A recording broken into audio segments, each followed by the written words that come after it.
the public as well as some. This meeting is being recorded. Okay.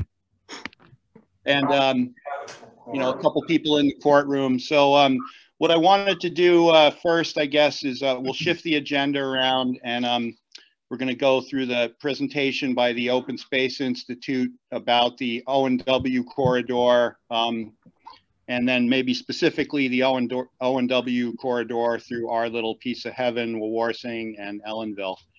And we've got two great landscape architects here, Pete Carris and Annie Berglund from the Open Space Institute.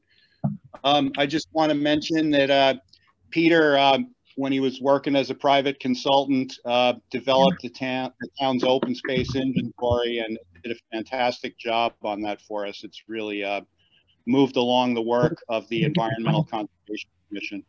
Oh, wow. So anyway, I'll turn that. We'll turn the thing over to those two, and we can get started. Great. Well, thank you, Hank. And you know, as you so kindly introduced, I'm Peter Carris, Vice President for Parks and Stewardship here at Open Space Institute. And in a past life, Hank and I were actually also colleagues at Mohonk Preserve for about a year and a half. And I see Ed Pestone on the line. Ed started working at Mohonk at the end of my tenure, and you know, it's a small community here in the Shawangunk, so it's great to be here. Thank you. And I'm happy to give this short presentation on OSI's wish to partner with the village and town on an exciting renovation of a portion of the O&W rail trail north of Ellenville, and then to answer any questions. Those of you that are familiar with this section of trail know it's naturally rich and beautiful, with unfolding scenes of the Rondout Creek and the historic D&H Canal for much of its length.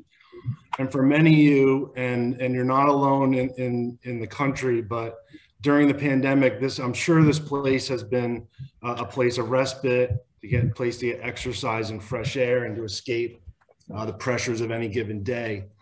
And we have at OSI, we have a deep history of working with localities and community groups to develop and improve parks and rail trails in the region. And our work is more clearly coming into focus around what we call Greenway Trails. These long distance, flat, wide, accessible trails is really the nexus on the ground of a lot of OSI's strengths. And our vision, I'm going to share my screen here. I forgot to do that.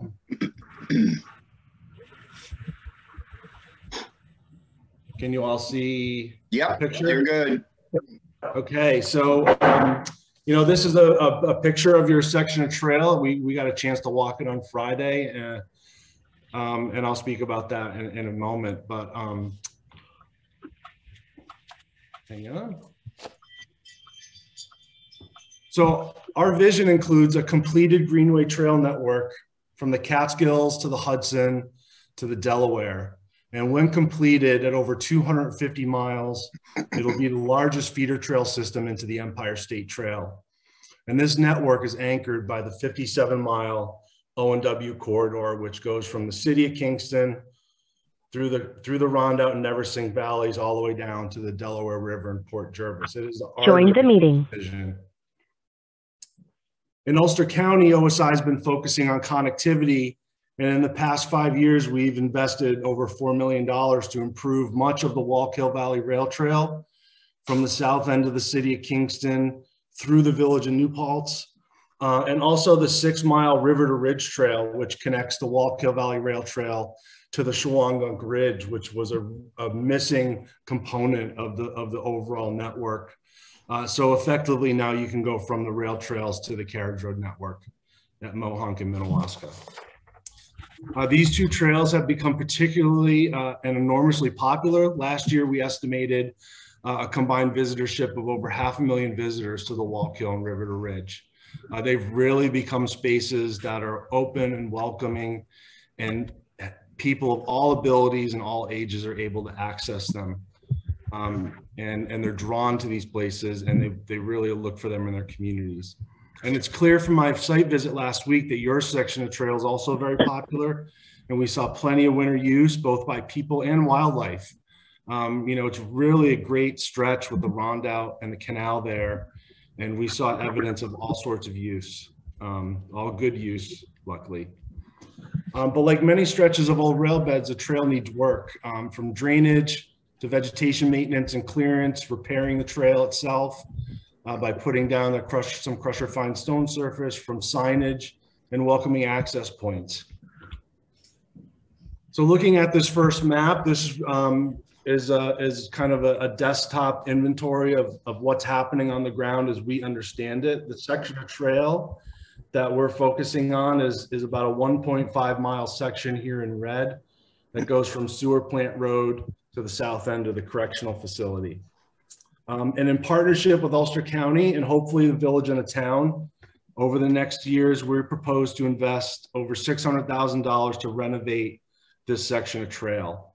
This will include the cleanup of trees and vegetation, regrading, improving drainage, as I said, rebuilding the existing and actually quite clever bridge that was installed out there, putting down a new surface that drains properly, and so that the trail feels similar to a carriage road and less like a muddy track. So really a major, major improvement to the tread and surface and surrounding, very similar to our work we just completed and are going to continue on the Wallkill. All this will be done at no cost to the town, and we're using funding from Ulster County and OSI staff time.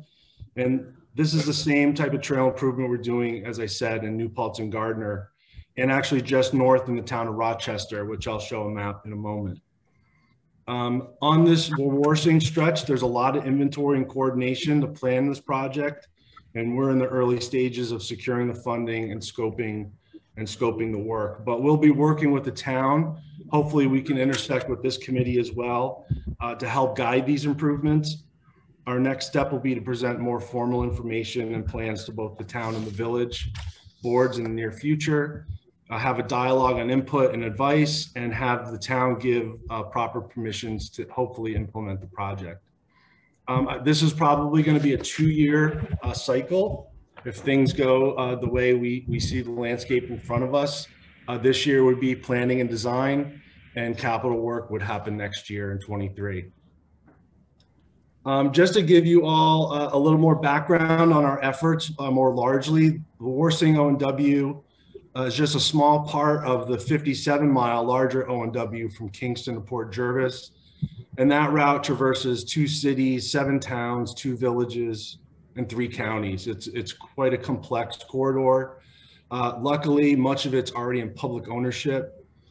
In December, last year OSI applied, and in December we received a $500,000 EPF grant from New York State to undertake a corridor feasibility study and an engineering inventory plan for a continuous rail canal trail for the entire length of the Rondout and Neversink, all the way to the New Jersey line. This work will begin this summer, and we'll keep you all informed on that planning process. We're also planning a similar project to the north, as I mentioned, in the town of Rochester. This is this existing stretch of trail that goes from Kerhonkson north to the hamlet of Accord. And with similar funding, but a little bit more of an advanced schedule, because we already have engineering plans for the section. This summer, we hope to improve this 3.5 mile section really as a catalyst project for the larger effort. It's a place where we can point people, show them the improvements, what they look like, what they feel like. This will include 2 bridges and have some of the same treatments that we're implementing across the network. We're very excited to work with the town, the village, and its residents to renovate this section of the rail trail. We hope it becomes a catalyst for more investment and a place that we can show others how to get projects done. Renovated trails, as you all know, have huge public benefits, health benefits. They often result in economic revitalization, and honestly, they're just plain fun to walk and ride your bike. And those of us at OSI think this rail trail, like others, will be huge long-term benefits to your community and Ulster County at large. So that's kind of the high-level presentation on the project, and thank you. I'm happy to answer any questions. Yeah, Peter, one question. Roger Buckwalter. I'm glad and I'm really thankful that you guys were able to get funding for this project. What about manpower?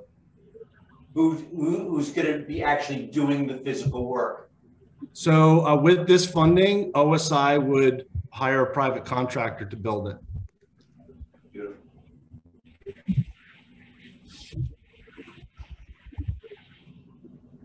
Yep. Hey, Roger, Jeff Kaplan, good morning. What was the timeline of when this work is going to start, and when would you estimate it would be completed? Sure. So because there's still a lot of inventory to do, there are a few moving pieces on either side of this red stretch. One is the village's effort to connect to Berm Road Park. Also, the town has done a really great job, town of Wawarsing Highway, in the construction of the extension to the north. So this year we look to do planning, coordination, design, engineering, permits, all the paperwork end of it, get the proper permissions, and really hit the ground in 2023. And this scale of project we can finish in one season. So this would be done by the fall 23, if all goes to plan. I have a question. Sure. Thanks. This looks wonderful. But my question is, what about the missing section there? The section between the prison and the village of Kerhonkson. Any plans for that stretch of the trail? Well, OSI is not working on that specifically. We know the town is working on that section south of Kerhonkson. So we do actually own a small stretch of that trail, and I believe that's part of that project. But the funding that we have from Ulster County is really focused on this 1.5 miles. And honestly, I'm hoping to stretch that and at least have street connectivity out to Route 52, even if it's with wayfinding signage and some sharrows, but some kind of a connection to the main street.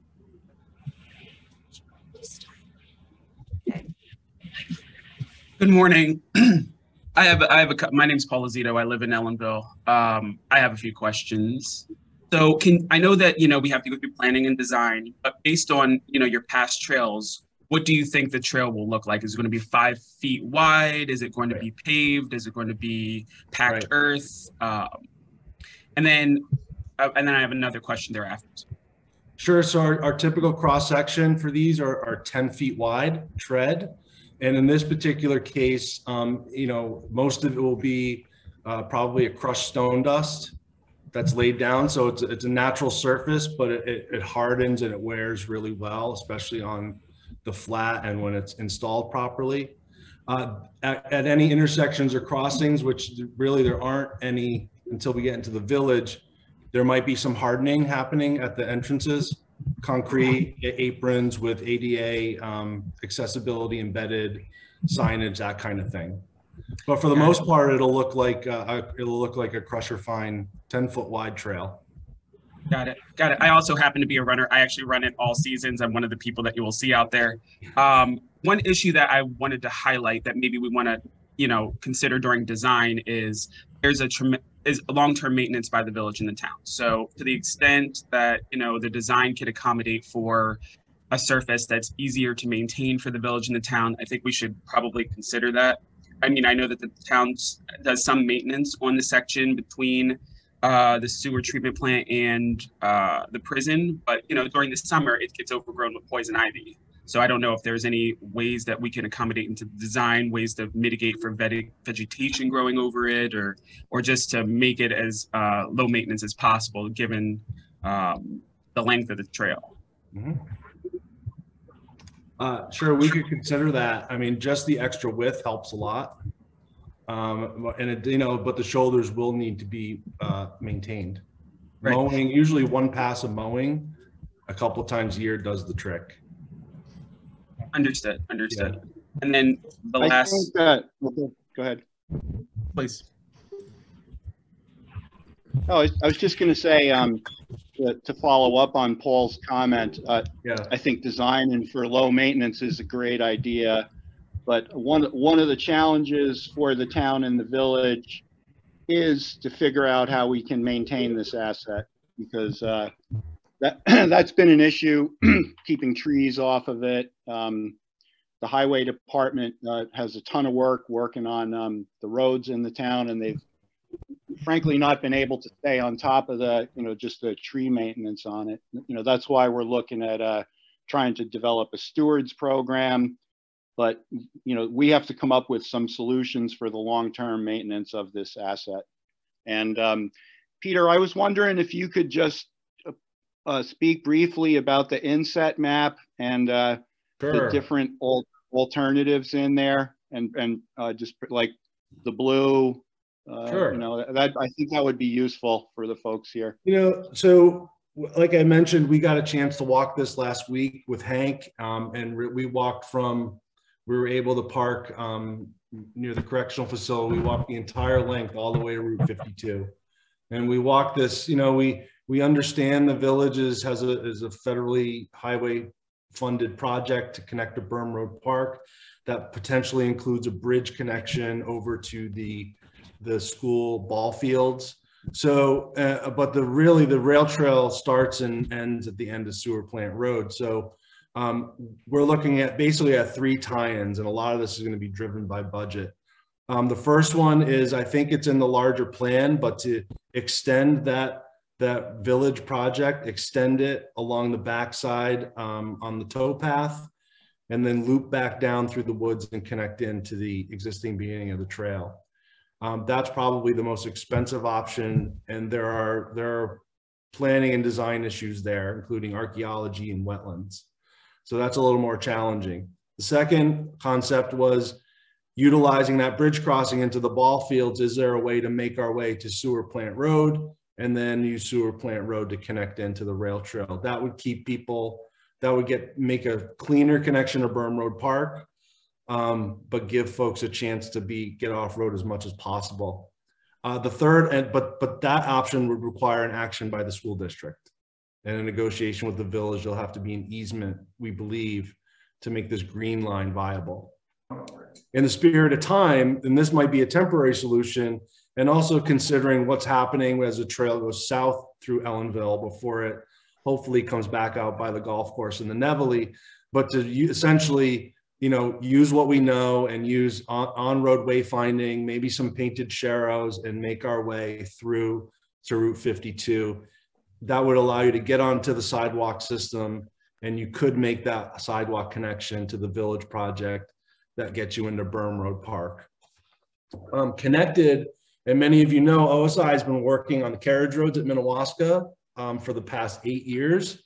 And right now the improvements end at the intersection of Smiley and High Point. And we're working with the park this year to make that final connection to Sam's Point by improving the High Point carriage road. So that project is going to happen this year. At the same time, along with another carriage road in the park, we're going to do preliminary engineering to improve the Smiley carriage road to come down from High Point and connect into Berm Road Park. So this intersection shown in the inset map is kind of an interesting intersection of these major trail systems that come right into the heart of Ellenville. So pretty exciting. Those are what the different colors mean on this inset map. Is what's our optionality to make this connection from the end of the existing trail. Does that answer that question? And more? Sure. Thank you, Peter. Sure.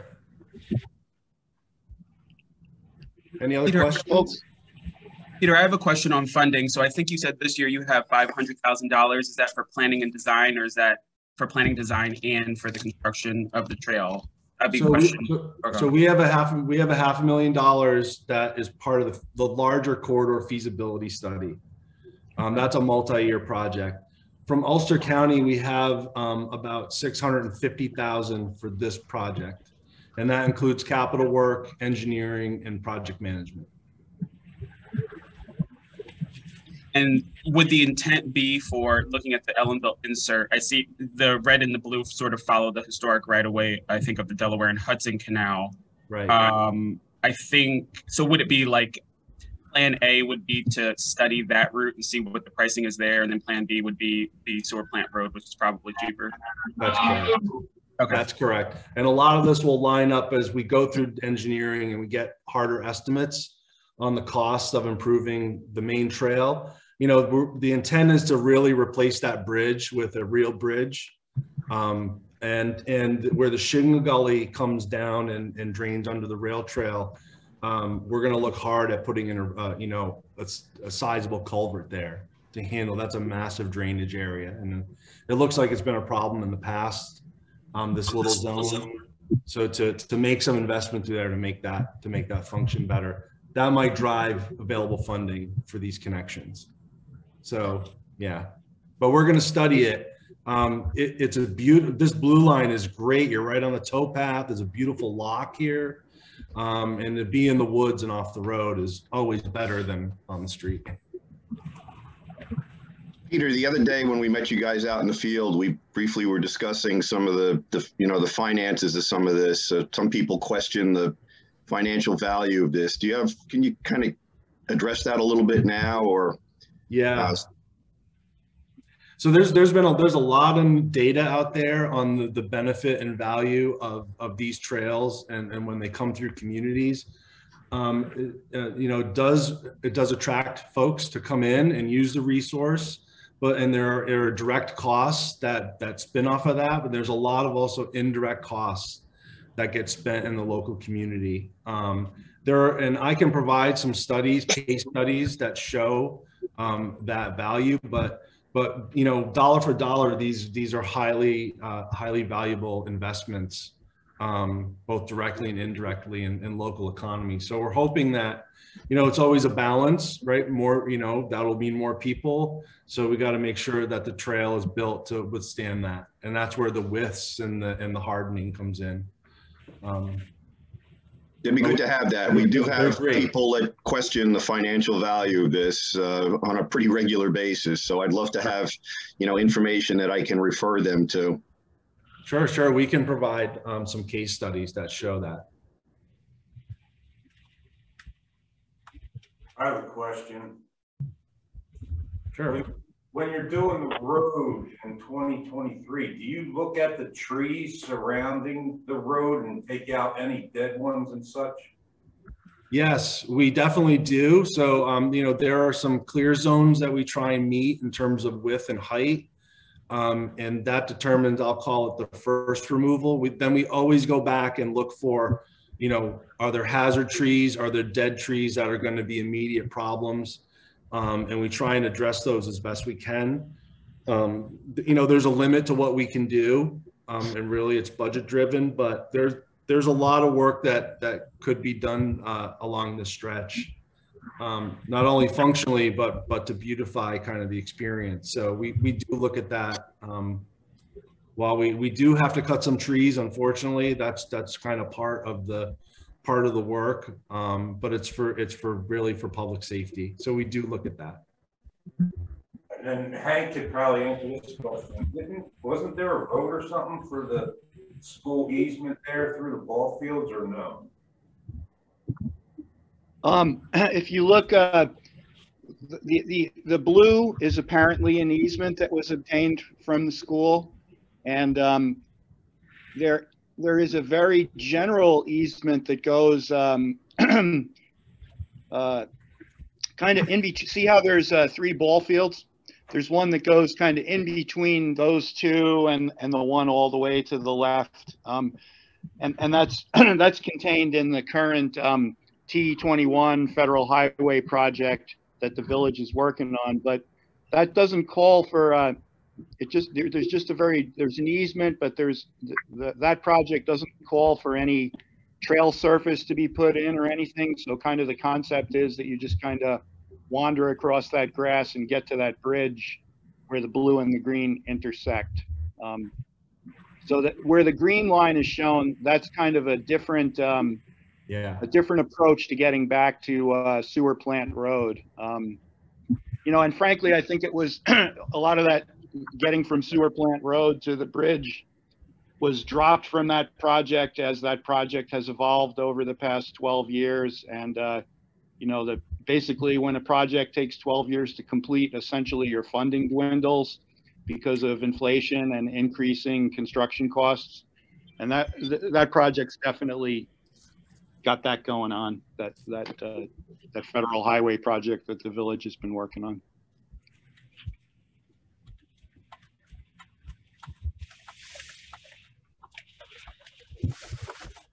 Hey, this is George. I just want to get back to Paul's question. Can you guys hear me? I'm having some technology issues here this morning, but all right, great. Paul, I would just say to the naysayers out there, you know, we're tackling some of these bigger parks and rec projects, at least in the last 5 years since I've been involved. You know, the majority of all the funds has come from, you know, grants and found money from the county and from small grants. They've happened at the expense, you know, of no major town initiatives or village initiatives. And now we have the benefit of working with OSI, and they're volunteering their time and expertise to manage grant funds and found money. So really, it's all gravy. I mean, I don't understand, you know, what there is to naysay about the, you know, I know there'll be upkeep and maintenance costs in the future, but, you know, hopefully we can plan accordingly for those at the, you know, at the most minimal cost to the town. Yeah, what they naysay about is that, you know, grants are not free, that somebody's paying for grants, because I've gone down that discussion with people, and they're right. I mean, the grants come from taxpayer money or, you know, philanthropy or somehow, but grants are not free. So that's what you hear when you have the naysayers talk. Gotcha.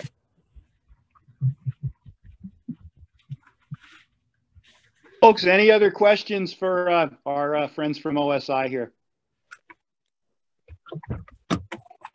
Sounds great. Well, that's great, and there's gonna, you know, there's going to be more to come, and we'll hopefully be intersecting with this committee again too. But thank you very much. You know, we're excited and happy that you guys are excited too. So this is going to be a great project. Great project. Can't wait. Thank you, Peter. Thank you, Hank. Thanks, everyone. Have a great day. Okay, guys, let's get we have some regular business items to do. The first one is approval of the minutes of the 1/20/22 meeting. Did everybody have a chance to review those? Yep. Yeah.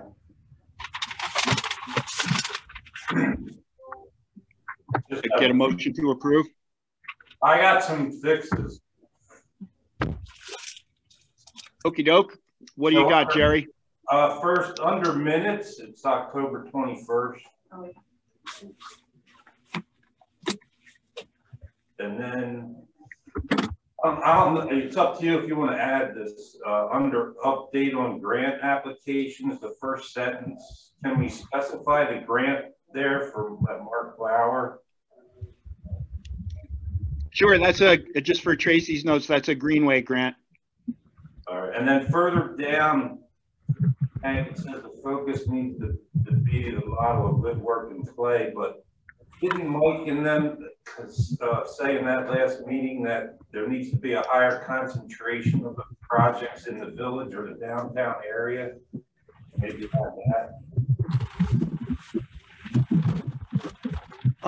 I recall that. Could you comment on that, Mike? I don't remember. I don't recall just in specificity on what that's about. I don't think I heard the question that well. Oh, I think in the context of what was the name of that grant, guys? The DRI grant. DRI. Yeah. Thank you. The feedback that you got from the grant agency was that it need to be possibly be concentrated in the downtown, like the urban area of Ellenville. Is that correct? Well, yeah, you're talking about the DRI. Correct. Yes, that's a long discussion on that, but you know, in a nutshell, they wanted to see the core of the downtown, sort of the Hunt area and Main Street, as the primary focus, and then you can spin out like spokes of a wheel talk about your trails or talk about your recreation facilities and those kind of things. But yeah, they wanted the concentration, especially about streetscapes, and rehab of buildings, the fronts of the buildings. And then, there's a secondary grant now for just small villages. So we have a meeting on this. We're going to be applying for both of those grants. So we'll be in for the 10 million. I'm not sure what the secondary, if it's 10 million or not, but it gives like smaller type communities a shot by themselves. Thanks, Mike. Does that provide good clarity for the minutes? Anything else on the minutes, Jerry? The only other one is on the top of the second page, just after O and W, just probably add rail trail, around the O and W rail trail through Summer project. That's all I have. Anybody else have comments on the minutes? Get a motion to approve them, please. I will make a motion with those edits. I'll second it. Who was seconding? I couldn't hear. Martin. Martin. Okay, thank you, Martin. So all in favor of approving the minutes? Aye. Aye. Aye. Okay, good. All right, that gets us there. So a little other bit of business. We've got annual appointment of chairman of this committee and the secretary. If anybody else wants to be the chairman, I would welcome that. Nope, nobody wants to be the chairman.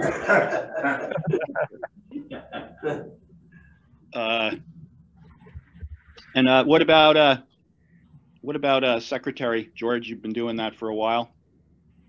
I will continue unless, as you said, someone else is really itching to take over the role. Okay. So I think we have to get a motion to approve myself and George as chairman and secretary. I'll move that. That's Roger. I can second it. Great. Okay, all in favor? Aye. Good, thanks. Congratulations. Thank you. Oh, thank you. Thanks. Yeah. We've also got two members whose terms expired in December. That's Carolyn and Ed.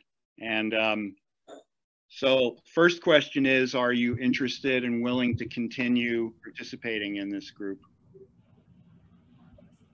I would love to stay on.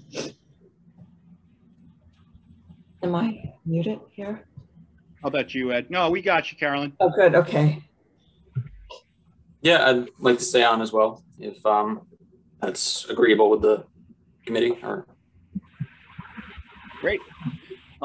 This is just kind of a question for Tracy. With positions expiring, are we required to advertise those? We probably should, yes. Okay, so let's get ads out for those two positions. We'll see what comes in, and then at our next meeting we can make recommendations. Okay, so Ed is a village appointment, so the village will have to advertise for his.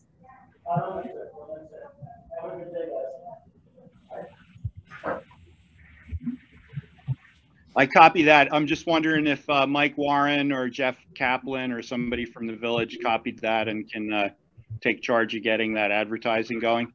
I can send an email to Michelle at Booth. Yep. All right, good. Thanks. Yeah, that's all you have to do. Yep. Okay. Sounds good. All right, so we'll table that for our next meeting. We'll see if we get some applications, and if we need to do, if the boards of the village or the town need to do interviews. That really gets us through all of our. I'm looking for a short meeting so I can. I'm up here in New Hampshire going skiing, so we've got just a couple of other business things.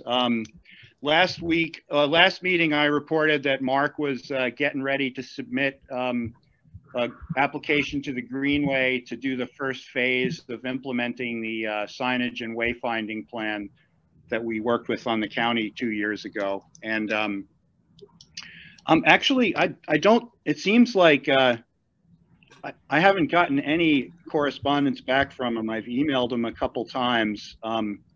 So I don't think that he submitted the application. And that's the last deadline for the Greenway this year. Mark came in with the best bid for doing the work on the Greenway grant, but he's I think he's missed all 3 application deadlines. So that's just something we need to look at. And maybe I'm wrong, but I'm just not seeing any. I haven't seen any application or gotten any correspondence back on it. So I guess I will work with the mayor and the supervisor, and we'll follow up and find out what's going on with that.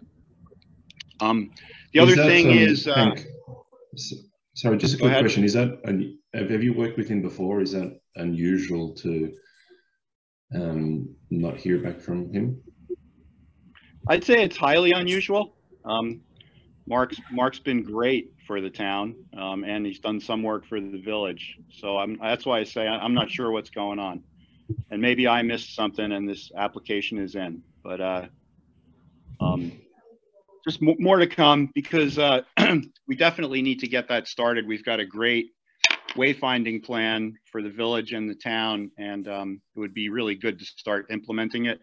It's another thing that's going to have, you know, just like kind of rippling economic effect as we implement that. It'll beautify the village. It'll make traveling through it simpler. We got to get it going. And I think the Greenway is a great way to get that funding started. That's how other communities in our area have gotten their signage and wayfinding plans implemented. So more to come on it. And the other item that's on here, I know the village has heard from their consultant, Clow Harbor, on their federally funded highway project, which is something we were just looking at on that inset map. That's been hung up with some real estate issues for a while now. That's been just kind of cycling around. And I know I saw some correspondence, and Mike asked that we put it on the agenda for today's meeting, so I'll turn it over to him. Okay, thank you. With our consultants, it looks like, just like many other parcels that come up where you can't really trace all the ownership back and it's not necessarily clear, but the federal government requires it to be pretty much crystal clear. One of the consultants have done a workaround, and we've come up with a resolution so that we can actually clear that hurdle.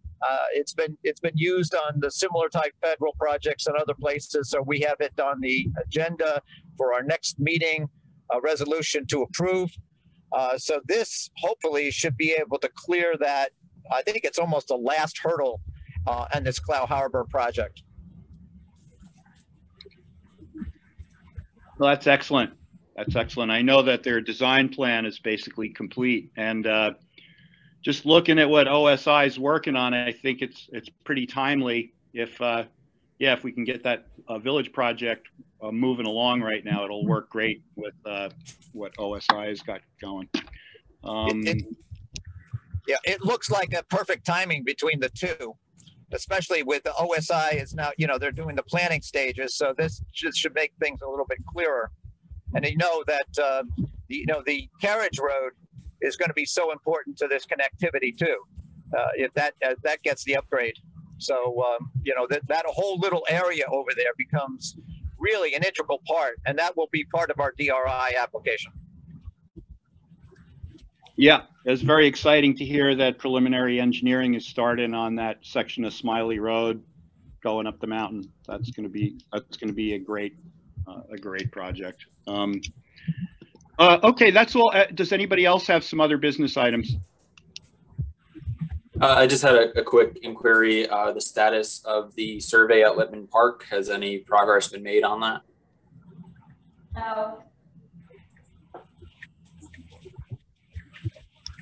Did I hear no? That's. Yeah, Do no, you know if? Go ahead.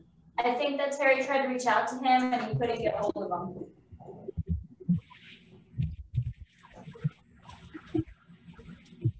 I don't know what you're talking about. That's a survey that the town commissioned with a surveyor named John. Is it Post? Yes, I think. Yep. Is there any way I can help track that down? I'm pretty good at hounding consultants. I can get you his contact information, Hank. I'll email it to you. Yeah. Okay. I'll just start hitting his cell phone. Hey, Hank, there's one other thing about Whitman Park. The town board is going to be getting a presentation tonight from a company that is going to present to us information on providing Wi-Fi throughout basically all of Whitman Park. And that's something that we're working on for the other town parks as well as for the Canal Street and the the business sections of the village as well. And the first part of this is the presentation we're going to get this evening on a proposal that they're working on. We won't have pricing information from what I understand tonight, but we're going to get an overall presentation on a concept on how to do that. Is that using some type of booster or a repeater system?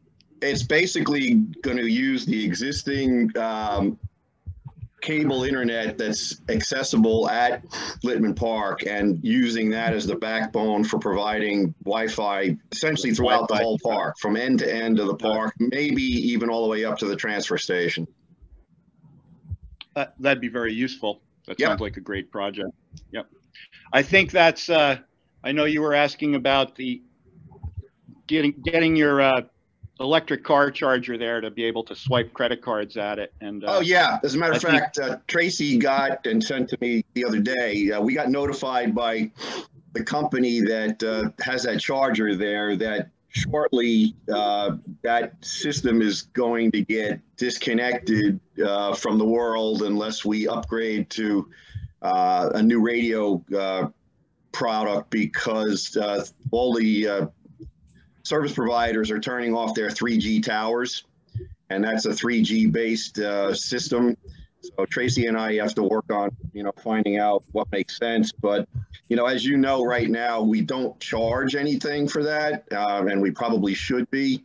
So we need to decide with that charging station, what we're going to do with it, because it's essentially, it won't stop working, but it's going to go offline as far as the mapping of it goes, and it's going to go offline as far as any ability to do any charging if we don't upgrade the radio that's in it. Mm-hmm. And there's cost associated with that? Oh yeah, of course. Yeah.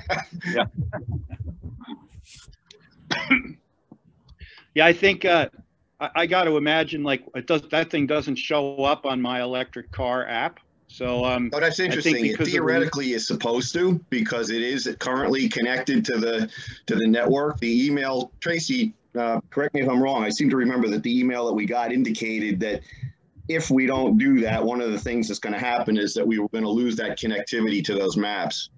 Yes, that's what it said.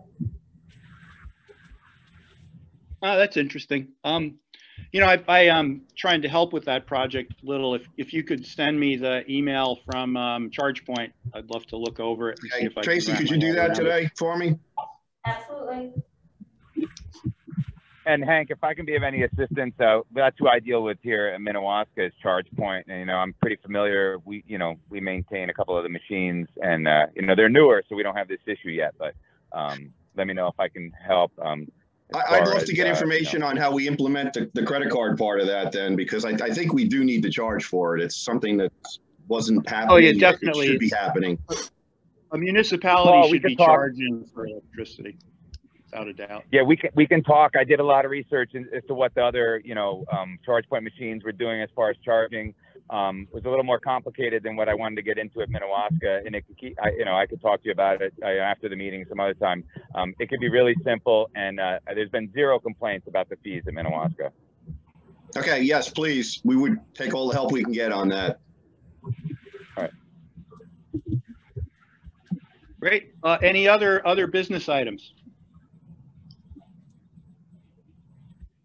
Well, good. Our next meeting is scheduled for March 17th. And we'll look for an agenda and minutes from this meeting. And if there's no other comments or questions, I'd get an motion to adjourn. I'll make a motion to adjourn. I'll second it. Thank you. All right. Thanks, folks. Thank you. Happy skiing, Hank. Yeah, take care. More people would be here. Tracy.